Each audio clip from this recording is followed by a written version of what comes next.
एक बहुत अच्छी बात बताने की कोशिश कर रहा हूँ। अगर आप अपनी सेविंग का केवल 20% हिस्सा, यानी कि मान लीजिए आपकी सैलरी 20,000 रुपये पर मंथ है और 20,000 रुपये का 20% यानी कि 4,000 रुपये बनता है।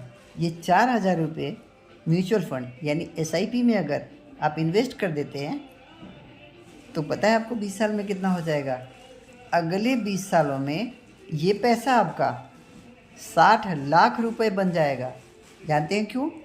क्योंकि म्यूचुअल फंड कम से कम 20-22%, 25% तक की रिटर्न दे देता है।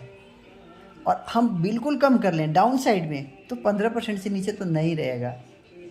अगर 15% की भी रिटर्न आती है तो अगले 20 साल में आपका 4,000 रुपये जो पर मंथ आपने इन्वेस्ट किया है वो बन के हो जाएगा 60 लाख रुपए।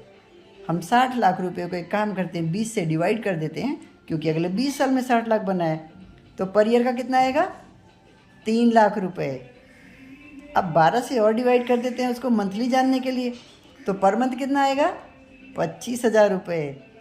आप ज़रा देखिए एक बार कि हमारी सैलरी मान लीजिए 20,000 रुपये थी, तो 20,000 का 20% यानी हम 4,000 रुपये केवल इन्वेस्ट कर रहे हैं। यानी टोटल इनकम का हमने कितना परसेंट इन्वेस्ट किया? 20%। और बचे हुए 80% से हम अपने घर का खर्चा चला रहे हैं।